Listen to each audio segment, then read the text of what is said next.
सदियों से चली आ रही सतभक्ति की ऐसी धारा, ऋषियों, मुनियों, देवताओं और त्रिदेवों ने भी जिसका भेद ना पाया। भक्ति तो सभी करते हैं,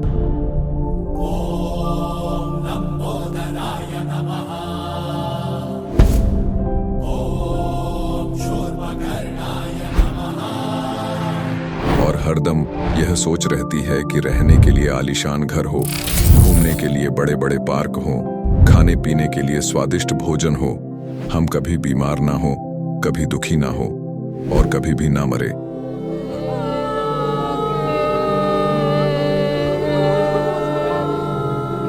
हरदम मौज मस्ती में रहे।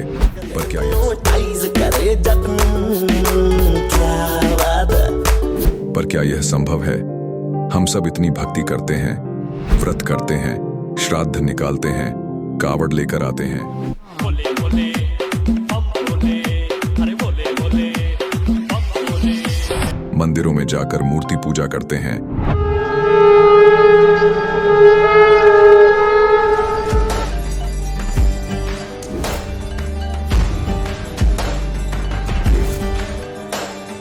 भानुकोटिभास्वरं भवाब्धितारकं परं नीलकण्ठमीप्सितार्थदायकं त्रिलोचनं कालकालमम्बुजाशमक्षशूलमक्षरम्। चर्च में जाकर प्रेयर करते हैं,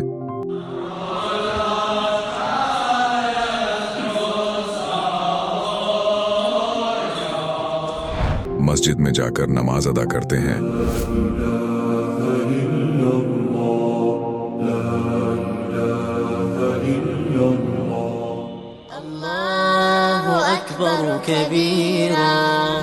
और गुरुद्वारों में जाकर माथा टेकते हैं,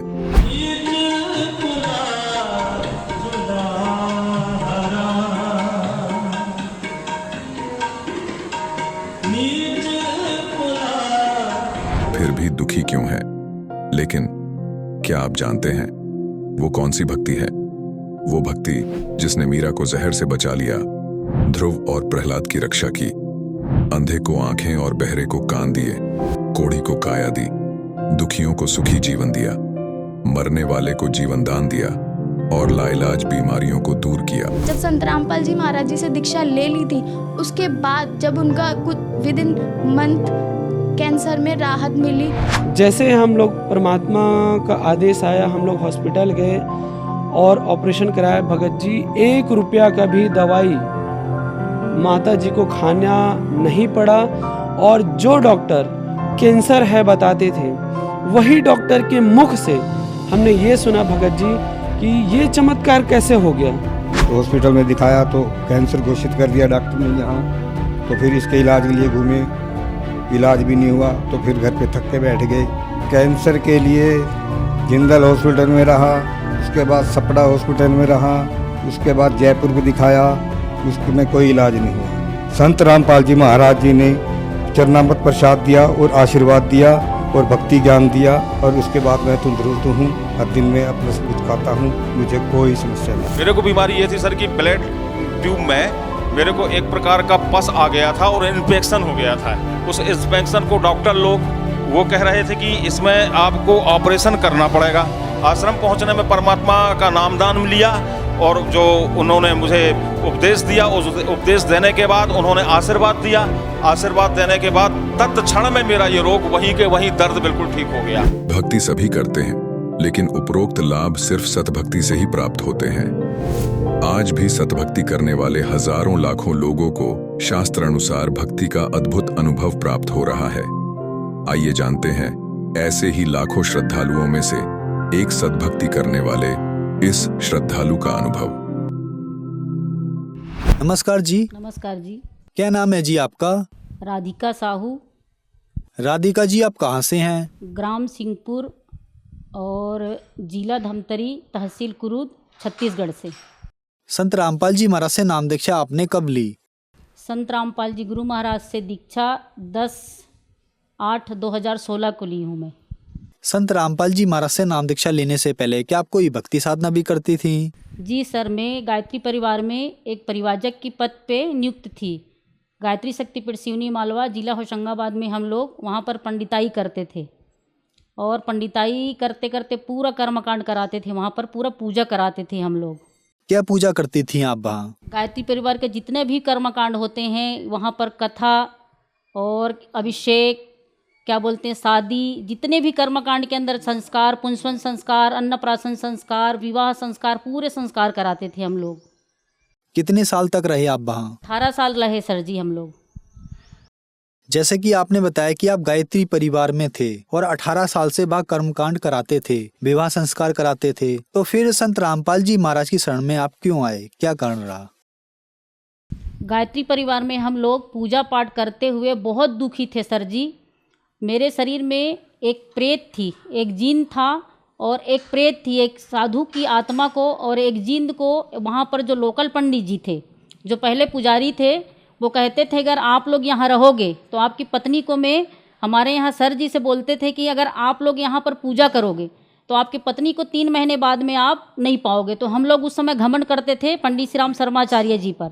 हम लोग सोचते थे कि हमारे साथ में पंडित श्री राम शर्माचार्य जी, हमारा कोई बाल बांका नहीं कर सकता। हम लोगों को बहुत घमंड था, तो हम लोग एक तरफ कर दिए उनके बातों को और वहाँ पर पूजा पाठ करते रहे। पर 3 महीने ही ठीक रहे सर जी हम लोग। 3 महीने बाद में मेरे शरीर में वो प्रेत आ गया। प्रेत आने के बाद में मेरी लड़की शांत हो गई मेरे पेट में 7 महीने की।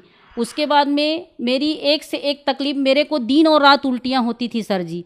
दिन और रात में एक दाना भी मेरे शरीर में नहीं बचता था और 40-50 बार मेरे को आँव के दस्त लगते थे। मैं खड़े भी नहीं हो पाती थी। मेरे यहाँ सर जी मेरे को टॉयलेट में उठा के लेके जाते थे। दिन और रात 6 महीना तो मैं 1 सेकंड सो भी नहीं पाती थी, इतनी तकलीफ होती थी। वो प्रेत मेरे को बहुत तकलीफ देता था, मतलब मछली जैसे तड़पती थी सर जी में, बहुत ज़्यादा तकलीफ होती थी। उसी के दरमियान तकलीफ भी रहती थी, मंदिर में संभालना रहता था और छोटा सा मेरा बच्चा था उसको भी देखना रहता था। बहुत तकलीफ देखा है हम लोगों ने। उस प्रेत ने मेरे को बहुत ज़्यादा तकलीफ दी है।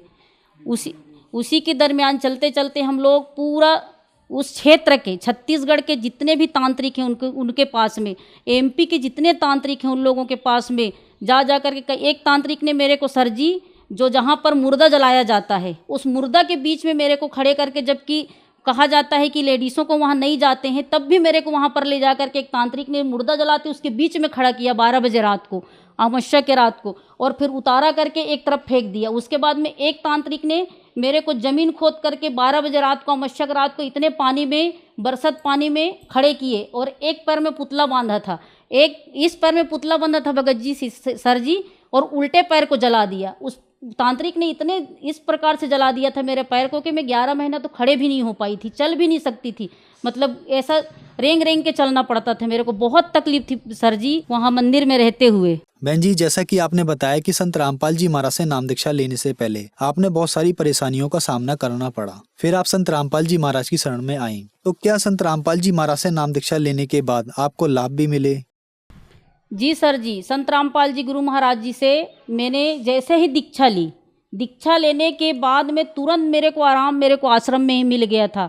मैं सुलेगांव आश्रम में 10 अक्टूबर 2016 को दीक्षा ली हूँ सर जी, और उसी दिन मेरे को वहीं से मेरे शरीर से प्रेत बाधा तुरंत निकल गया। उसके बाद में मेरे को पूरा आराम है।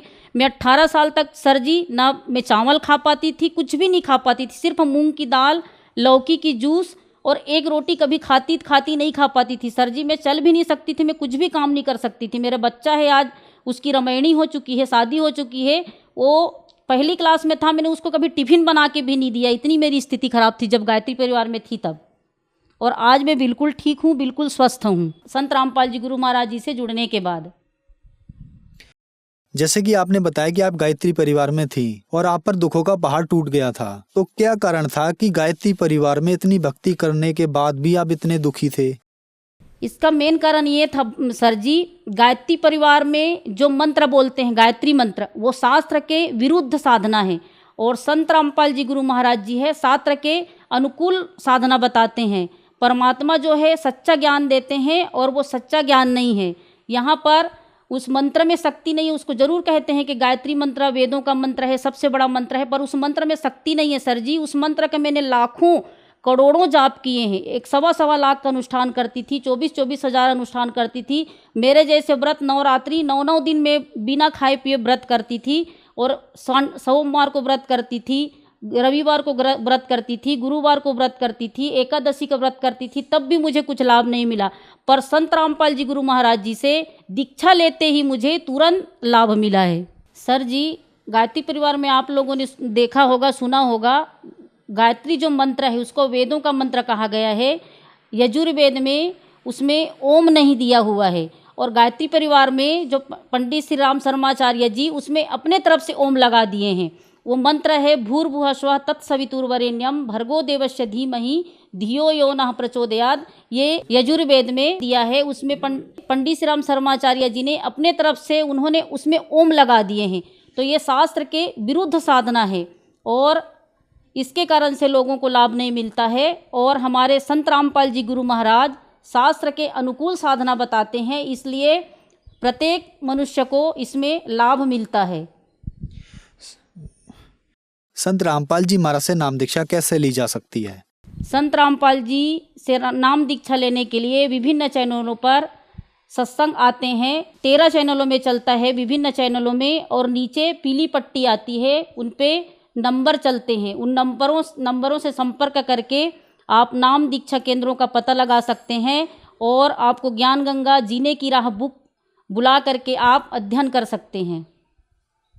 धन्यवाद जी। सत साहिब। अब जगत गुरु तत्वदर्शी संत रामपाल जी महाराज जी के सत्संग के माध्यम से उस अद्वितीय आध्यात्मिक ज्ञान के बारे में जानते हैं जिसके माध्यम से आप भी प्राप्त कर सकते हैं ऐसे आध्यात्मिक, मानसिक और भौतिक सुख जो अभी तक आपने सिर्फ मीराबाई, ध्रुव, प्रहलाद जैसे कुछ ही भक्तों की जीवन कथा में सुने होंगे।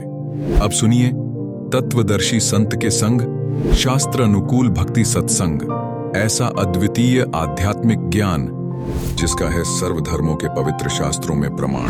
ये रूबरू आपके इसलिए किया जा रहा है कि ताकि आप स्वयं देखें कि दास जो बोल रहा है वो सदग्रंथों में लिखा है, उन्होंने जो बोला वो सदग्रंथों में नहीं था।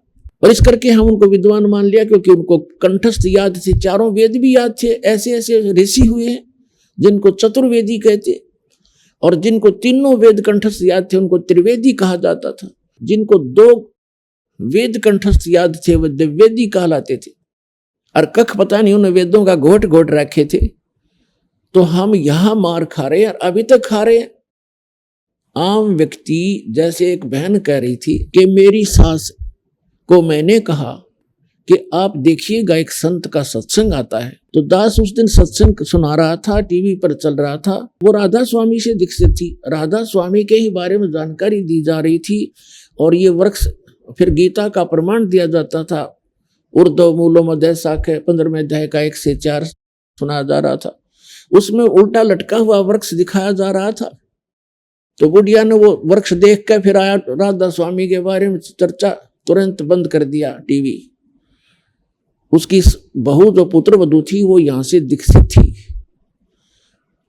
तो उसने कहा, बुढ़िया ने बंद कर दिया टीवी, कहते निंदा करता है, ये दरख्तों में रब भालदा है। पंजाब की बात है, बोला दरख्तों में रब भालदा है, यानी दरख्तों में, वृक्षों में यो भगवान ढूंढा है।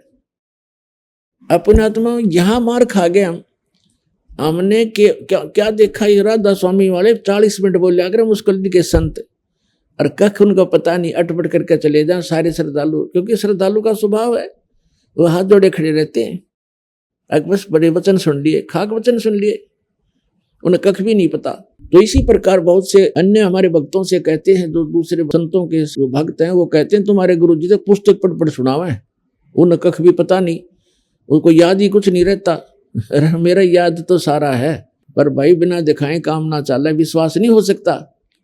तो इसलिए पुण्यात्मा इतना जटिल बना रखा था इस भक्ति मार्ग को, और इस ज्ञान को इतना रंग दिया, हमारे हृदय में ठोक दिया था। अब दास ने उसको हटाना और निकालना बड़ा दुर्बर हो रहा है।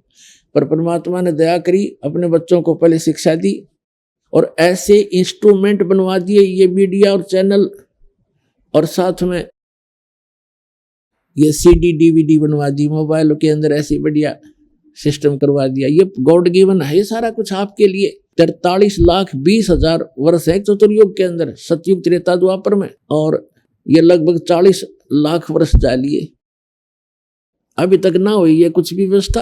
और अभी 10 वर्ष से ज्यादा 10 वर्ष हुए हैं, इस 10 वर्ष से मालिक ने ये डूंडा उठा दिया, मोबाइल बनवा दिए, इनमें सारा सत्संग सुनो। पहले बकवाद भरा कर दिए, सत्संग भरेंगे बच्चे, आप सुनाएंगे, परिवार को सुनाएंगे, कोई रिश्तेदार आ गया उसको सुनाएंगे बैठ के, देखो सत्संग सुनो, अपना उद्धार, आने वाले जो वहां आएंगे उनका उद्धार। और ऐसे इसलिए परमात्मा ने ये ऐसे उपकरण बनवाए हैं जिससे आप जी सदग्रंथों को स्वयं देखेंगे और फिर भगवान को पहचान कर अपना कल्याण करवा लोगे। अब जो प्रसंग चल रहा है ये दास आपको बताना चाह रहा है कि ऐसे लोक में और आप रह रहे हो, एक पल का भरोसा नहीं था, जाने के हो जा के बीत जा किसके संग में। बाकी हम शेष अपना अटकलबाजी से जी रहे हैं, हम अभी नहीं मरेंगे। जो मृत्यु को प्राप्त हो गए वो अभी ये सोच रहे थे हम नहीं मरेंगे। तो इसका विकल्प क्या है ये भी बताया जाएगा आज के सत्संग में। ये तो बता ही रहे हैं दास के, इस दास से उपदेश लो, दीक्षा प्राप्त करो। जो प्रसंग चल रहा था कि 100 वर्ष सतगुरु की पूजा, एक दिन आन उपासी, और वो अपराधी आत्मा फिर पड़े काल की फांसी। अब क्या होगा, जैसे 100 वर्ष यानी 10-20 वर्ष जैसा भी आपका जीवन है, तो परमात्मा एक उदाहरण दे रहे हैं, और एक दिन आन उपासना आपने कर ली तो आपका काम बिगड़ जाएगा। अब फिर परमात्मा ने एक ऑप्शन बताया है कि किसी कारण से कनेक्शन भी कट गया। अब जैसे आपने आन उपासना कर ली यानी आपका नाम खंड हो गया, तो पिछली भक्ति नष्ट नहीं हुई आपकी, ये चिंतित ना होना। पिछली भक्ति उसकी नष्ट होती है जो गुरुद्रोही बन जाता है, यानी गुरु जी की निंदा करना शुरू कर देता है। यहां से दीक्षा छोड़ भी दी, नाम छोड़ भी दिया, और फिर वो निंदा करने लग जाता है, किसी भी कारण से यहां से विमुख होकर जाता है, तो गलती तो उसकी अपनी होती है। फिर वो कर्महीन इंसान गुरु के अंदर अवश्य सैकड़ों दोष बताता है, लोगों को बताता है झूठे, तो वो गुरुद्रोही कहलाता है। तो उस गुरुद्रोही से तो बात भी करने में आपको हानि होगी। अन्यथा जब तक ये जीव गुरुद्रोही नहीं होता, भले ही नाम छोड़ देता है, तो पिछली जो भक्ति है वो उसकी सुरक्षित रह जाती है। या तो उसका लाभ है दोबारा नाम लेवे और फिर से भक्ति चालू कर ले, तो पिछली तो है ही संग्रहित, आगे चार्जर फिर लग जाएगा। और जो हो गया गुरुद्रोही, उसका सारा वो भक्ति नष्ट हो जाती है, उसकी पिछली भक्ति बिल्कुल नहीं रहेगी, इस जन्म की उसमें आग लग जाती है। आदरणीय गरीबदास साहिब जी कहते हैं कि गुरुद्रोही की पैड़ पर जय पग आवे वीर, और 84 निश्चय पड़े नो सतगुरु कहे कबीर। आदरणीय गरीबदास साहिब जी गांव छुरानी, जिला झज्जर, हरियाणा वाले, अपने परमात्मा कबीर जी से प्राप्त उस ज्ञान को, यथार्थ अध्यात्म ज्ञान को जानकर किस प्रकार बताते हैं, गुरुद्रोही की पैड़ पे जय पग आवे वीर, और 84 निश्चय पड़े नो सतगुरु कहे कबीर।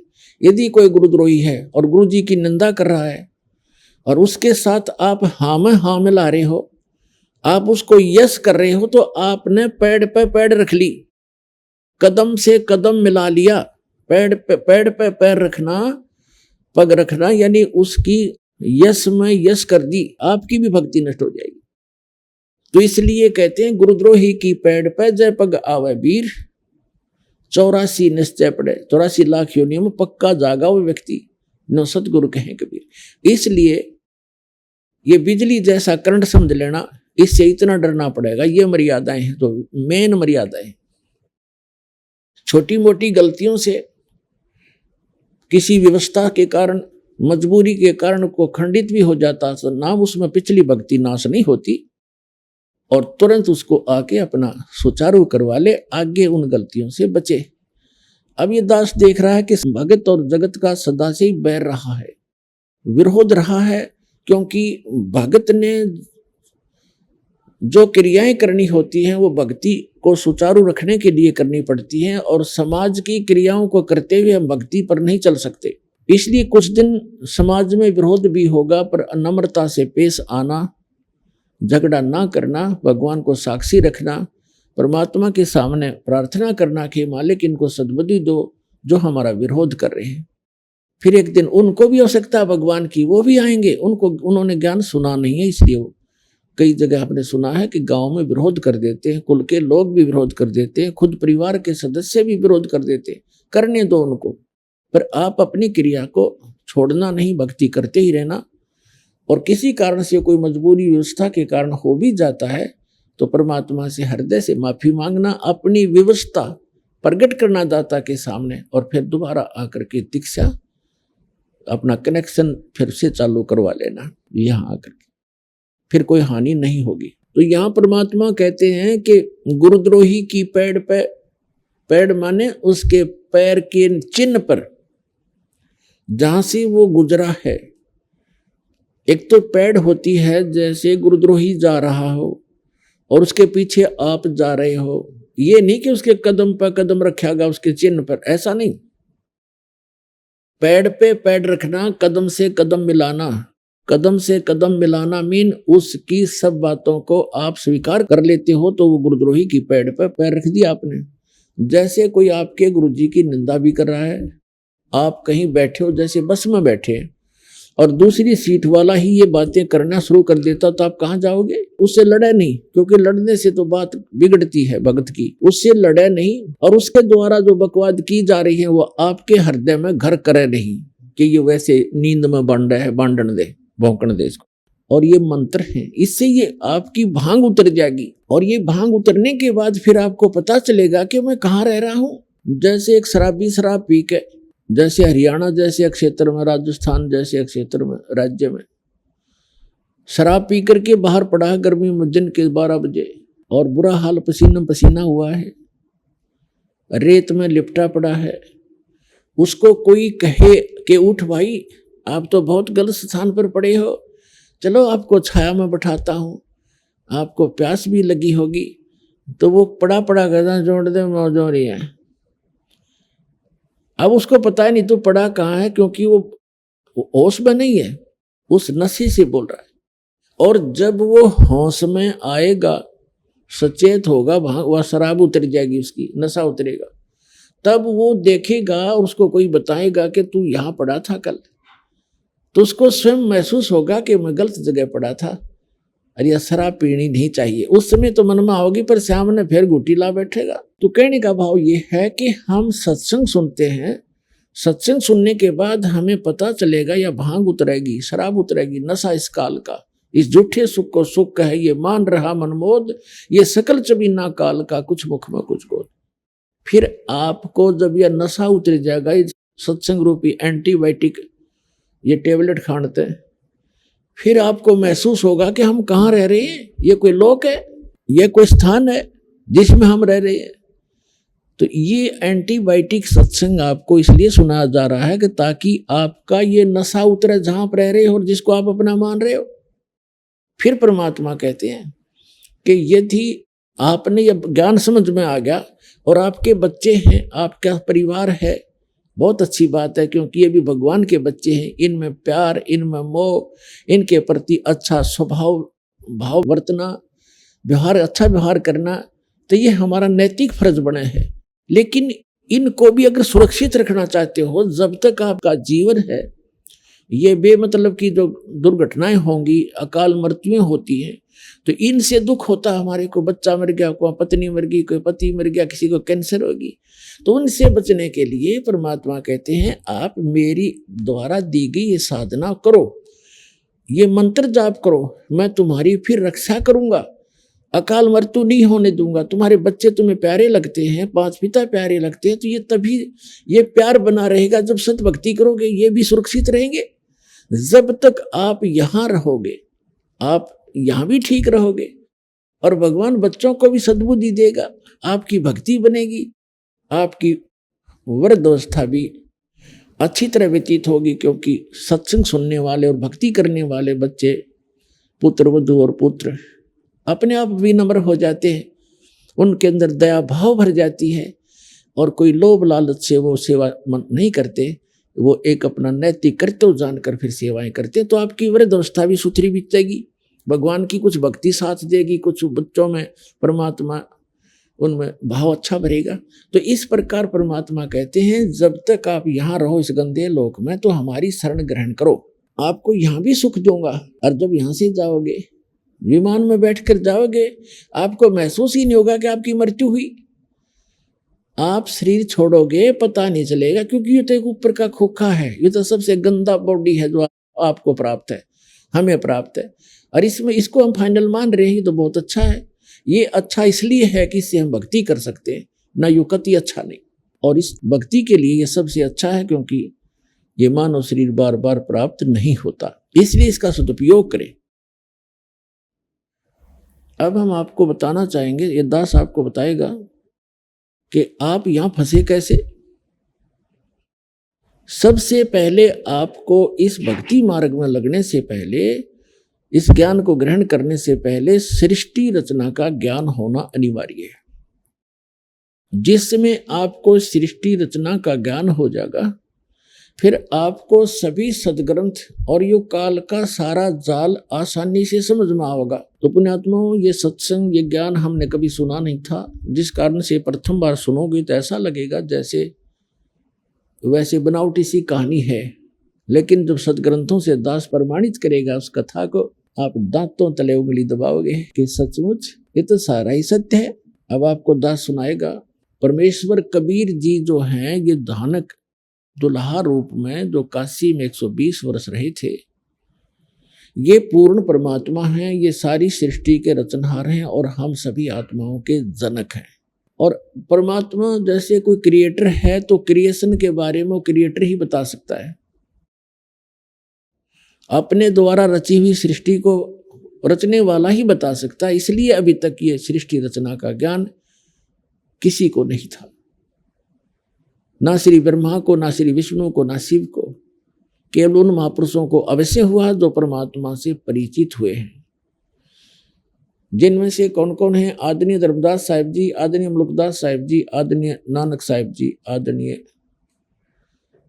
दादू साहिब जी, आदरणीय गरीबदास साहिब जी, गांव छुरानी, जिला झज्जर, हरियाणा वाले, और आदरणीय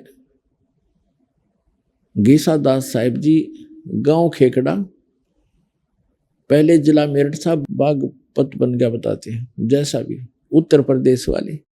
इन महापुरुषों और आदरणीय स्वामी रामानंद जी, काशी बनारस वाले, इनको परमात्मा सीधे मिले और सचखंड दिखाया, ऊपर का सतलोक जहां वो परमात्मा रहते हैं, और उनको फिर वापस छोड़ा, अपने गवाह बना के, अपने साक्षी बनाए। उन महापुरुषों को ये ज्ञान था, लेकिन उनकी वाणी में इतना डिटेल नहीं बनाया उन्होंने। क्यों? उनको मालूम था कि भगवान ने जो ज्ञान दे ही रखा है तो बार बार उसको बताने का कोई औचित्य नहीं रह जाता। तो परमेश्वर कबीर जी ने अपने द्वारा रची हुई सृष्टि को कैसे बताया है कि पहले केवल परमात्मा कबीर जी थे अकेले, और वो एक कमल के ऊपर विराजमान थे। उसके बाद सबसे पहले उन्होंने अकेल लोक, अनामी लोक की रचना की। उसमें वे अकेले रहते हैं, सारे के सारे लोक में परमात्मा अकेले ही रहते हैं। उस वहां बैठकर परमात्मा ने नीचे के 3 लोकों की ओर रचना की अपने वचन से। अकेल लोक से नीचे अगम लोक है, उससे नीचे अलख लोक है, उससे नीचे फिर सत्य लोक है। ये 4 लोक हैं ऊपर के, ये अविनाशी कहलाते हैं। और ये चारों मिलाकर भी एक ही अविनाशी लोक कहलाता है। जैसे भारतवर्ष के अंदर बहुत से राज्य हैं और सारे राज्य मिलाकर भी भारत कहलाता है, ऐसे परमात्मा ने अन्य तीनों लोकों में भी अपना ही अन्य रूप बनाया और प्रत्येक में ऐसा ही गुम्बद और सिंहासन बनाया, उसमें विराजमान है परमात्मा। और सबसे नीचे वाला जो सतलोक है उसमें भी परमात्मा ऐसे ही एक बहुत बड़े गुम्बद के अंदर और एक सिंहासन पर, तख्त पर विराजमान है। तो वहां बैठकर, सतलोक में बैठकर परमात्मा ने पहले सतलोक की रचना की। सतलोक के अंदर पहले एक वचन से 16 द्वीप बनाए और फिर 16 वचनों से 16 पुत्रों की उत्पत्ति की। उनमें से एक अचिंत नाम का भी एक पुत्र है, सहजदास, जोगजीत आदि ये उनके पुत्र हैं। उसके बाद परमात्मा ने मानसरोवर वगैरह वहां की सब रचना कर दी थी। तब परमात्मा ने ये झटका देने के लिए कि समर्थ का काम समर्थ ही कर सकता है, यदि कोई दूसरा चेष्टा करता है तो वो गलती ही करता होता है। तो परमात्मा ने अचिंत अपने पुत्र से कहा कि आप सृष्टि रचो। अचिंत ने अपने वचन से अक्षर पुरुष की उत्पत्ति की। श्रीमद् भगवत गीता अध्याय नंबर 15 के श्लोक 16 और 17 में 3 पुरुष हैं, एक सर पुरुष, एक अक्षर पुरुष और तीसरा उत्तम पुरुष है तू अन्य है। इन दोनों से अन्य है जो श्रेष्ठ परमात्मा है। गीता अध्याय नंबर 8 के श्लोक नंबर 1 के प्रश्न के उत्तर में अर्जुन ने पूछा कि किम तत्परम, वो तत्परम कौन है। गीता ज्ञानदाता ने गीता अध्याय नंबर 8 के श्लोक नंबर 3 में कहा कि वो परम अक्षर ब्रह्म है। तो सरब्रह्म, सरपुरुष कहो, सरब्रह्म कहो। दूसरा अक्षर पुरुष कहो, अक्षर ब्रह्म कहो, उसे परब्रह्म कहो। और तीसरा परम अक्षर ब्रह्म कहो, परम अक्षर पुरुष कहो, या उसको सत्य पुरुष कहो। वो तीसरा परमात्मा परम अक्षर पुरुष है, उसको हम सत्य पुरुष कहते हैं। अचिंत ने अक्षर पुरुष की उत्पत्ति की और उससे कहा कि आप मुझे सृष्टि रचना में सहयोग दें। ये काफी और भी बहुत सा प्रकरण है, लेकिन हमने जितना आवश्यक है उतना ही हमको बताएंगे आपको। तो अक्षर पुरुष वहां से उठकर मान सरोवर के अंदर चला गया। वहां अपना जो बॉडी है वो श्वास से नहीं चलता और इसलिए वहां अमर शरीर है हमारा। मानसरोवर के अंदर जाकर वो आनंद से लेट गया, निंद्रा आ गई। काफी समय बीत गया, तब अचिंत ने परमात्मा से, सत्य पुरुष से प्रार्थना की कि भगवान अक्षर पुरुष निंद्रा में है, उठ नहीं रहा है, सृष्टि रची नहीं जा रही। तब परमात्मा ने कहा कि पुत्र, जब आपसे अक्षर पुरुष ही नहीं जगाया जा रहा तो सृष्टि खाक रचोगे तुम। बंद करो अपनी सृष्टि, तुम्हारे बस की बात नहीं है। इस बात से अचिंत बहुत शर्मिंदा हुआ और क्षमा याचना की कि भगवान आगे से कोई हम ऐसी गलती नहीं करेंगे, आपकी आज्ञा से ही मैंने ये सब कुछ किया था। तो परमात्मा ने कहा कि मैंने इसलिए तुझे आज्ञा दी थी कि तुम्हारे अक्षमता का आपको पता चल जाए कि जिसका काम उसी को साजे और करे तो मूर्ख बाजे। ये तो एक देसी कहावत है। तो अचिंत को उसके बाद सभी को ये बात होगी कि समर्थ के काम में टांग अड़ानी नहीं चाहिए। तो एक तो झटका दिया मालिक ने उनको। फिर परमेश्वर ने क्या किया कि उस सरोवर से ही एक थोड़ा सा जल लिया, अमृत, और उसको अपने वचन से एक अंडा बना दिया। अंडे में एक आत्मा प्रवेश कर दी। वो अंडा छोड़ दिया, बहुत बहुत बड़ा अंडा था, बहुत बड़ा। उस अंडे को छोड़ दिया उस जल में। वो उस जल के अंदर अंडा जा रहा था गड़गड़ गड़गड़ करता हुआ। अक्षर पुरुष के पास से पहुंचा जो निंद्रा में सोया पड़ा था सरोवर के अंदर। जब अक्षर पुरुष के पास से वो पहुंचा, निकट पहुंचा, तो एकदम उसकी आंखें, निंद्रा भंग होगी। अक्षर पुरुष की निंद्रा भंग हुई तो उस जैसे कोई अधूरी नींद जाग जाता है तो वो कोप से देखता है, उसमें कुछ गुस्सा सा होता है। ऐसे कोपित दृष्टि से उसने देखा कि किसने मेरी निंद्रा भंग की है। तो वो अंडा फूट गया। उस तेज से अंडा दो भाग हो गया। उसमें से ये ज्योत स्वरूपी निरंजन, जिसको आगे चल के काल कहा गया, जिसको सरपुरुष भी कहते हैं, गीता अध्याय नंबर 15 के श्लोक नंबर 16 में सरपुरुष कहा है। तो आकाशवाणी की परमात्मा ने, सत्य पुरुष ने, कि अक्षर पुरुष तुम निंद्रा में थे, आपको जगाने के लिए ये सब कुछ क्रिया की थी और तुम दोनों बाहर आ जाओ। तो अक्षर पुरुष और ये सरपुरुष, ये दोनों सरोवर से बाहर आ गए। फिर परमात्मा ने आदेश दिया कि आप जाओ, दोनों के दोनों अचिंत के द्वीप में रहो, अचिंत के लोक में रहो। उसके पश्चात परमात्मा ने, सत्य पुरुष ने, हम सभी आत्माओं की रचना की, उत्पत्ति की। हम सभी का परिवार था। बहुत सुंदर मकान महल है वहां पर, बहुत सुंदर, जैसे हीरे मोतियों की चमक होती है, वहां की जो बिल्डिंग बनी हुई है उनमें ऐसी सुंदर चमक है। बहुत ही मनमोहक और सुंदर महल हैं, बहुत लंबे चौड़े बने हुए हैं और आगे उनके बहुत सुंदर पार्क है, उसमें अपने आप फुहारे छूट रहे हैं, जहां जिस सुख को आप छोड़कर आ चुके हो। पुण्यात्माओं, इस बात को आप हृदय में जचा लेना। ये किसी डूम बाट के गीत नहीं है कि किसी को प्रसन्न करने के लिए या स्वार्थवश गाए गए हों। ये गॉड गिवन स्पिरिचुअल नॉलेज है और उन महापुरुषों ने बताया है जिनको भगवान मिले हैं, उन्होंने इसका समर्थन किया है और दास ने इसको अच्छी तरह जाना है और आपके समक्ष इसको इसलिए व्याख्यान किया है।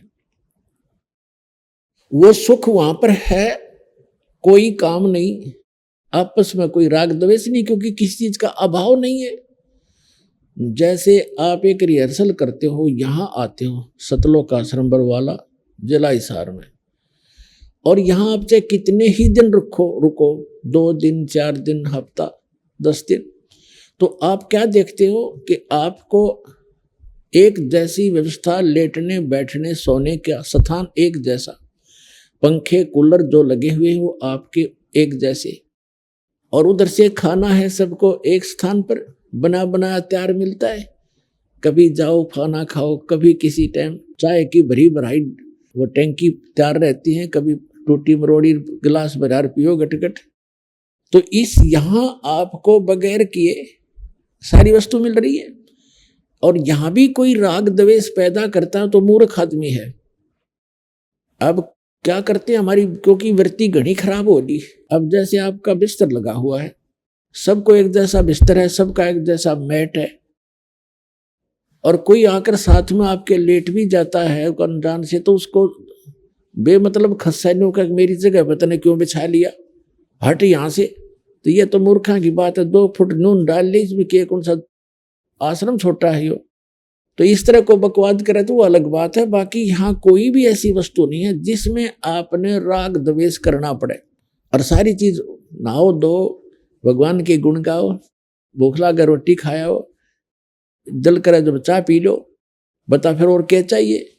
तो ये तो यहाँ के लोक में सुविधा है, क्योंकि यहाँ लोक भी अच्छा नहीं तो यहाँ की सुविधाएं भी इतनी अच्छी नहीं है। तो सतलोक के अंदर आपके मनोमय विमान है, जब भी आपकी इच्छा हो आपके पार्क के अंदर विमान खड़ा पाओगा। उस विमान को यहाँ के विमान की तरह उठने की खातिर फर फर नहीं करना पड़ता, वो तो भगवान की शक्ति से चलते हैं, ऐसे उठकर चल पड़ते हैं, जहाँ चाहे वहाँ रोक लो, बीच में रोक लो, जहाँ चाहे पानी के ऊपर उतार लो उसको, ऐसे खड़े हो जाएंगे।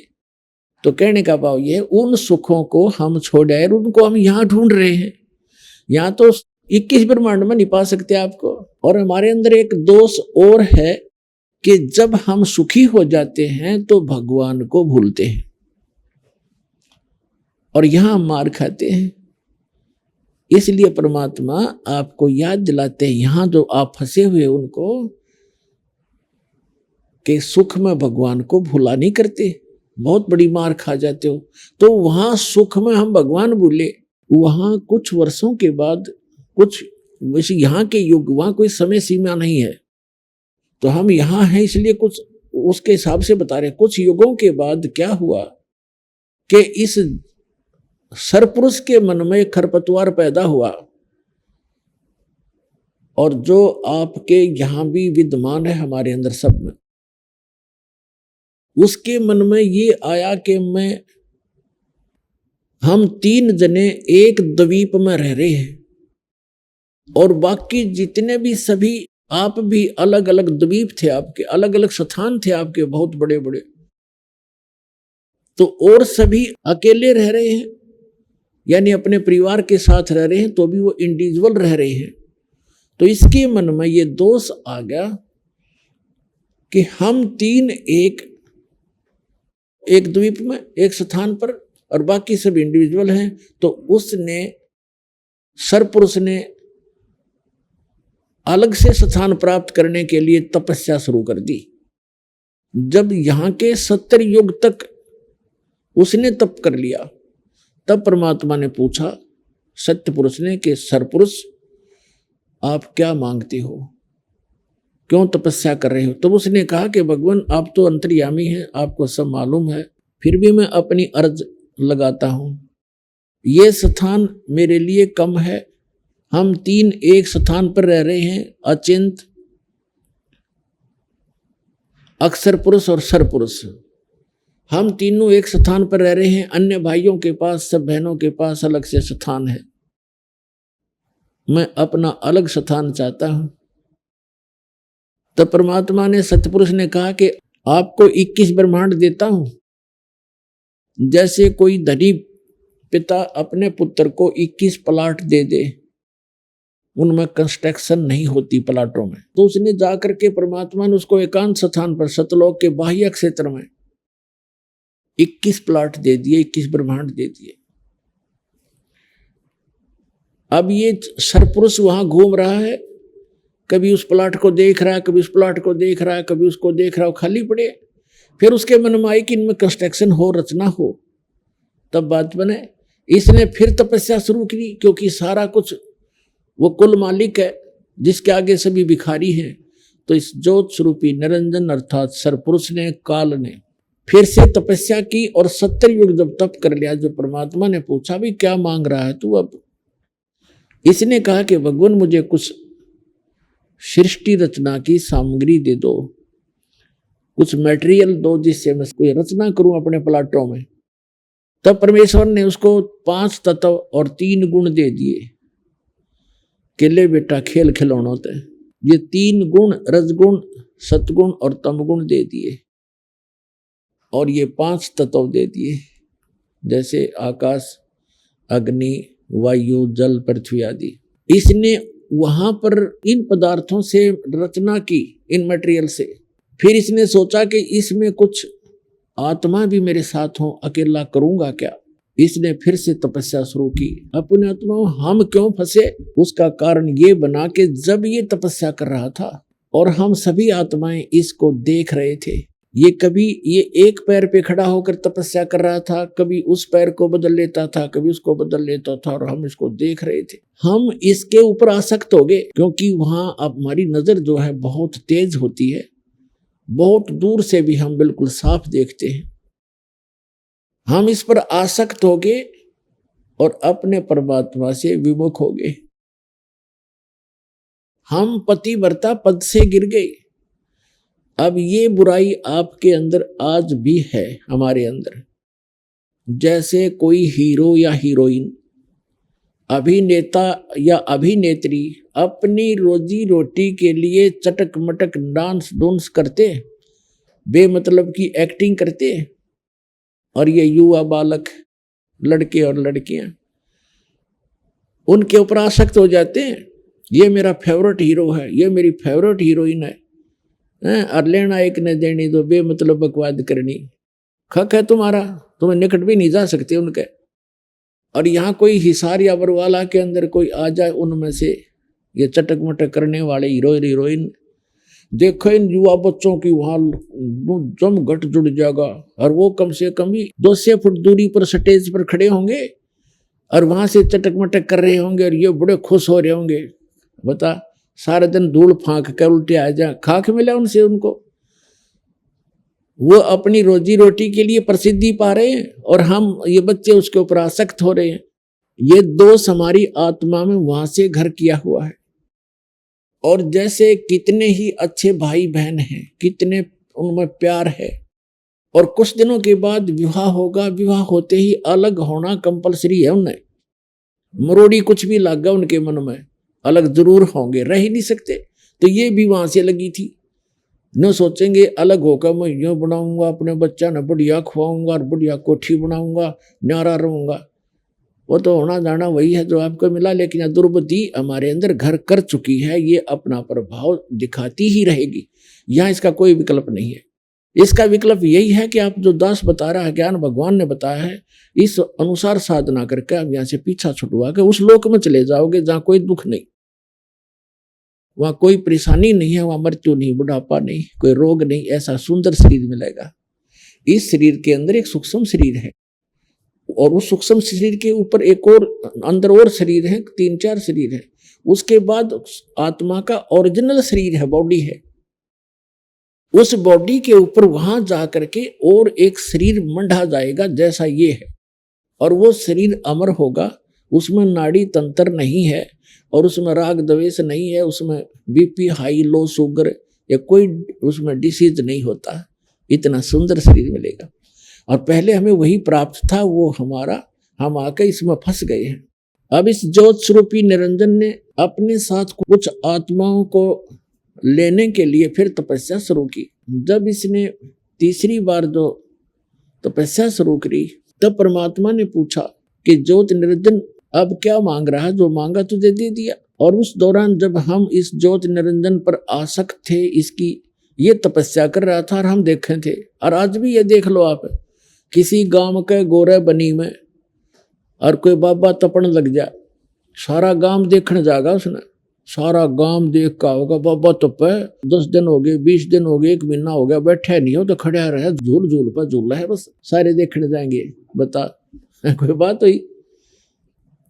अब जैसे एक आदमी लड्डू खावे मान लीजिए, और दूसरे उसने देखने जावे लड्डू खावे, हो देख लड्डू खावे, क्या तो गया, फिर कहता आप भी खाओ जब पेट भरे। तो इस तरह की जो बुराइयां हैं ये हमारे वहां से घर करी हुई है, और वही हमारे अंदर आज ये हमें परेशान रखती हैं, उसी तरह हम क्रिया कर रहे होते हैं। अब क्या हुआ कि परमात्मा ने बीच बीच में जब हम उसको देख रहे थे, उसकी तरफ हमारी आसक्तता बन गई थी, ज्योति निरंजन की तरफ, सरपुरुष की तरफ, तो परमात्मा आकाशवाणी किया करते थे कि बच्चों तुम ना देखो इसको, अपना मस्त रहो और इसको अपनी क्रिया करने दो। हम क्या करते रहे, ये आदत अपने यहाँ भी है कि हम ऊपर से तैसे हो गए जैसे बिल्कुल हम नहीं देख रहे हैं, पर अंदर से कसक ज्यों की तो बनी रही। इसकी चाह हमारे हृदय में घनी बन गई, हम आसक्त हो गए इस पर बुरी तरह, और वो अंतर्यामी जान गया कि इनका ये नाश निकट है, ये मुझसे भी धोखा कर रहे हैं, मुझे भी ऊपर से दिखा रहे हैं कि हम नहीं देख रहे हैं और अंदर से उसको चाह रहे हैं। तो हम पति भर्ता पद से गिर गए। तो परमात्मा ने हमें वहां से निकालना अनिवार्य समझा। किस प्रकार?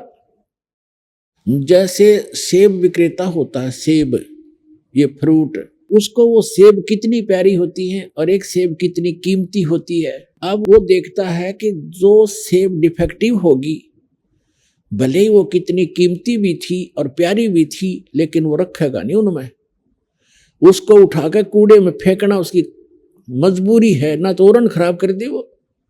तो इस प्रकार हम वो डिफेक्टिव सेब हो गए उस भगवान के। उनकी आत्मा बड़ी दुख पावे है जब सेब विक्रेता की एक सेब खराब हो जाए, उसको पता कितना 50-20 रुपए का लॉस हो गया, लेकिन मजबूरी है उसको वहां से फेंकना एक कूड़े में। तो पुण्यात्माओं, परमात्मा ने हमें वहां से उठाकर इस कूड़े में डालना अनिवार्य समझा, ना औरों को खराब कर देते। तब परमात्मा को मालूम था, तब परमेश्वर ने कहा कि जो स्वरूपी निरंजन तीसरी बार किस लिए तप कर रहा है। तब उसने कहा कि भगवान मुझे कुछ आत्माएं दे दो। तब परमात्मा ने कहा भी मैं आत्मा नहीं दे सकता, क्योंकि ये मेरे अंश हैं, मेरे शरीर से निकले हैं, वचन से उत्पन्न हुए हैं। अपने आत्मा जिस माँ से किसी बच्चे ने जन्म लिया हो, उसकी ममता उसको पता होता है। एक माई का ऐसा लड़का हुआ कति अपंग सा, और उसमें भी उसकी इतनी गजब की ममता होती है, बेशक वो कैसा ही है लेकिन उसकी आत्मा उसमें फंसी हुई होती है। इसी प्रकार वो परमात्मा कहते हैं कि ये सभी आत्माएं मेरे से उत्पन्न हुई, मेरे शरीर से निकली है। वचन से हो जन्म हो, वो भी उतने प्यारे लगते हैं जिसके वचन से उत्पन्न होते हैं, उसको उतने ही प्रिय होते हैं। तो परमात्मा ने कहा भी मैं ऐसे नहीं दे सकता, ये मेरी आत्मा है, तो इनको दुखी करेगा, तो इनको परेशान करेगा वहां पर। तो इसने कहा कि नहीं, मैं सत्य का राज करूंगा, मैं जैसा जो कर्म करेगा उसको वैसा ही फल दूंगा। परमात्मा ने पहले तो इससे हाँ भरवाई, फिर कहा भी देख ले, पर एक बात है, उनसे पूछ ले, जो सब इच्छा से जाना चाहता हो तो चले जाएगा, मैं आज्ञा नहीं दूंगा उनको जाने की, जब तक वो स्वयं डिमांड नहीं करेंगे। तो ज्योति निरंजन ये सरपुरुष आपके पास, हमारे पास आया। जब हमारे पास आया तो जैसे कोई हीरो आ जाता है तो चारों तरफ बच्चे कैसे इकट्ठे हो जाते हैं, ऐसे हम चारों तरफ उसको झूम गए। उसने कहा कि मैंने पिताजी से तपस्या करके अलग से ब्रह्मांड प्राप्त किए, स्थान प्राप्त किया है, क्या मेरे साथ चलोगे तुम? हम तो पहले तैयार थे, तो हमने सब ने कह दिया कि चल पड़ेंगे, यदि पिताजी आज्ञा दे देंगे तो हम चलेंगे, हम तैयार हैं। तब परमेश्वर के पास जाकर के ज्योति निरंजन ने कहा कि जी कुछ आत्माएं मेरे साथ जाने को तैयार हैं, पर आपकी आज्ञा चाहते हैं। परमेश्वर ने कहा, सत्यपुरुष ने, कबीर जी ने, कि चल मेरे साथ, मेरे सामने जो हाँ भरेगा तेरे साथ जाने की तो मैं अलाउड करूंगा। तो जो ही परमात्मा और वो ये सरपुरुष आए हमारे पास। तो परमात्मा ने कहा कि बोल भाई कौन आत्मा इनके साथ जाना चाहता है, अपना हाथ खड़ा करो। अब हम आगे थे चारों तरफ से, परमात्मा के आदेश से वहां बैठ गया। सेकंड में वहां सारा काम होता है, बैठ गए न पूरे क्षेत्र में। तब परमात्मा ने कहा कि जो इनके साथ जाना चाहते हैं, सरपुरुष के साथ इसके ब्रह्मांडों में रहना चाहते हैं, हाथ खड़ा करो। अब परमात्मा पहले आकाशवाणी करके हमें समझाया करते थे कि इस पर आसक्त ना हो तो मार खा जाओगे। अब उस दिन वो बात उनका याद आई और पिताजी के सामने अब कैसे कहें हम जाना चाहते हैं। सन्नाटा छा गया, कोई नहीं बोला। तब परमेश्वर ने कहा कि सरपुरुष आप तो कह रहे थे कुछ जाना चाहते हैं तो बोलते ही नहीं, झूठ बोल रहा है तू।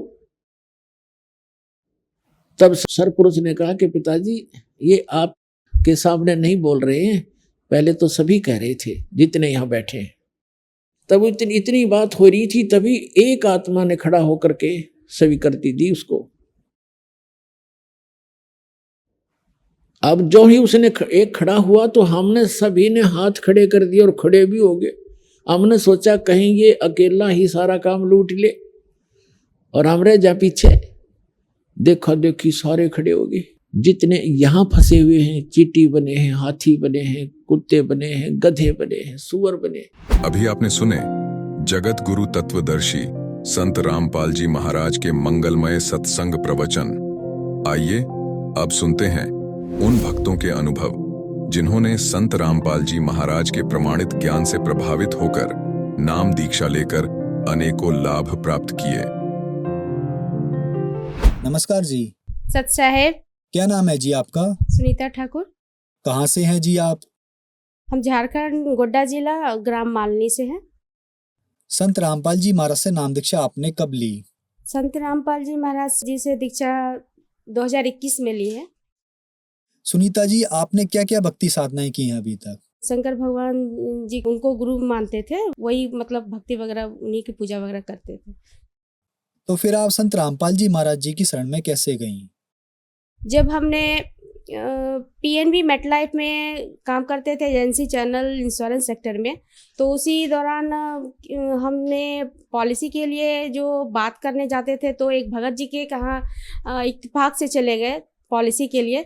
तो वो भगत जी बोले जो चीज़ तुम यहाँ लेने आई हो अपनी रोजी रोटी के लिए, वो ऐसा चीज़ हम देना चाहते हैं जिससे कि जीवन का कल्याण हो सकता है। जो चीज़ पाने के लिए हमें ये शरीर मिला है उसके बारे में तुम जानना चाहोगी। किस देवी देवता को हम पूजते हैं और क्यों नहीं लाभ मिलता है, क्या करें जो मुक्ति का मार्ग मिले, ये सारे धार्मिक ज्ञान वो बताने लगे। वो एक दिन ज्ञान गंगा पुस्तक दिए, जो मैं कभी नहीं पता था कि माँ दुर्गा जो है मांग में सिंदूर लगाती हैं, तो किस देवता के नाम से वो सिंदूर लगाती हैं। भगवान शंकर जी का हम लोग ये मानते थे कि भगवान शंकर जी ही जो है वो, उसके अलावा और आगे कोई भी नहीं है। लेकिन उनके द्वारा मुझे ज्ञान गंगा पुस्तक पढ़ने के बाद पता चला कि ब्रह्मा विष्णु महेश की उत्पत्ति कैसे हुई है, उनके माता पिता कौन हैं। ये ज्ञान जैसे मिला तैसे ही हम भगत जी के पास गए कि आप लोग जहाँ पे जाते हैं, जहाँ सत्संग होता है, हमको वो स्थान बताइए, मुझे वो दीक्षा वहाँ लेना है और उनके शरण में मुझे जल्द से जल्द जाना है, अब हमको लेट नहीं करना है। तो फिर आश्रम गए, वहाँ नियम सारा बताया गया कि ये सब नियम अगर फॉलो कर सकते हैं तो आप दीक्षा ले सकते हैं। तो सारा नियम पढ़ने के बाद संत रामपाल जी महाराज के शरण में आके उनसे दीक्षा लिए हैं। संत रामपाल जी महाराज से नाम दीक्षा लेने के बाद क्या आपको लाभ भी मिले? मैं तो ये मन में लेकर गई थी कि मुझे बहुत कष्ट है, शायद इनके शरण में आएंगे तो कुछ लाभ होगा। शारीरिक कष्ट तो था ही, आर्थिक कष्ट भी था और बहुत सारे छोटे मोटे ऐसे थे कि लगता था कि किस भगवान को पूजे जो सरलता से सारा कुछ जो अपने आप खत्म हो जाए प्रॉब्लम। यही सोच करके वहाँ गए थे। परेशानी तो बहुत थे, लेकिन उस समय मुझे ये ज्ञान था कि यहाँ पे आने के बाद मुझे जरूर कुछ आर्थिक लाभ और शारीरिक लाभ मिलेगा। लेकिन जैसे हम दीक्षा लिए घर पहुंचे, घर में बहुत सारे टेंशन कचकच होते थे भाई और माँ के बीच में। माँ एक दिन झगड़ा करके बोली कि तुम लोग इतना कचकच कर रहे हो, झगड़ा कर रहे हो, मन तो करता है हम ही मर जाए। मेरा भाई बोला कि माँ तुम क्या मेरे सामने मर के दिखाएगी, आज हम ही तुमको मर के दिखाते हैं। वो मतलब रो के छत पे जा रहा था, मुझे लगा कि वो कुछ दुर्घटना ना कर बैठे, उसके पीछे पीछे हम भी दौड़े।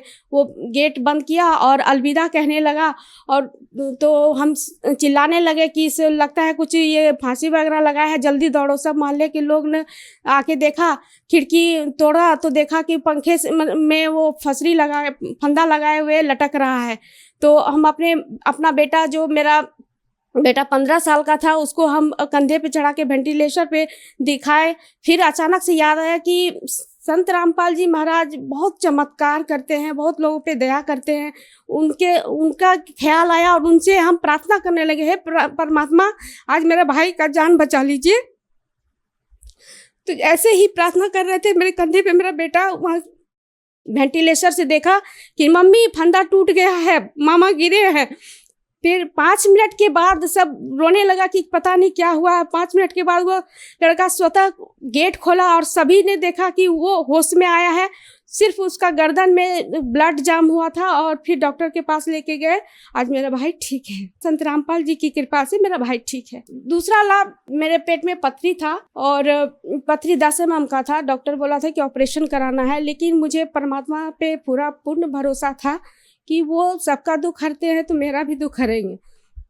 तो हमने ऑपरेशन नहीं करवाया, दवा भी नहीं खाया, लेकिन अभी तक हम ठीक हैं। तीसरा लाभ, 2012 में मेरे पति एक्सपायर होने के बाद हम अपने 2 बच्चे के साथ ससुराल को छोड़ के, वहाँ के संपत्ति को छोड़ के, सब कुछ दुनियादारी छोड़ के बच्चे को पढ़ाने का जो इच्छा था, उस देश से हम मायके चले गए थे।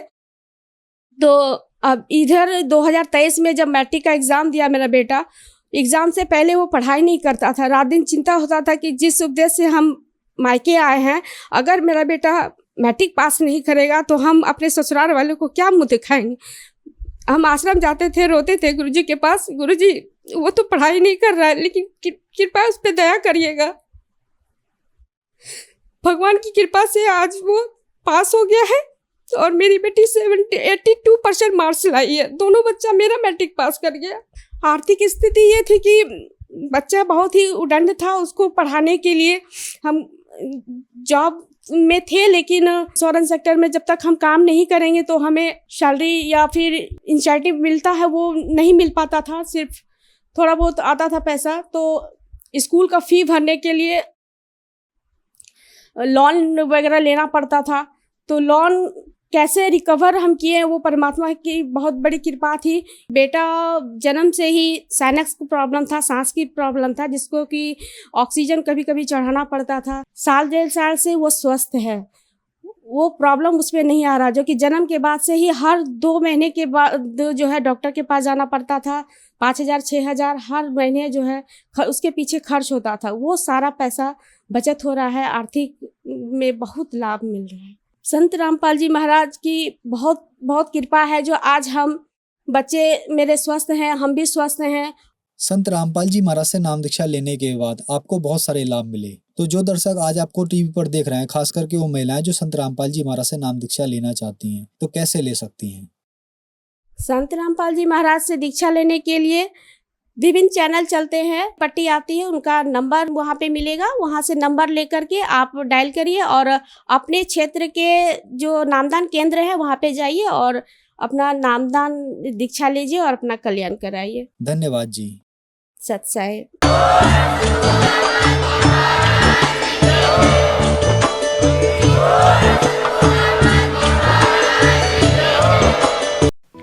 आप सुन रहे थे जगत गुरु तत्वदर्शी संत रामपाल जी महाराज के मंगल प्रवचन। अधिक जानकारी के लिए संपर्क करें।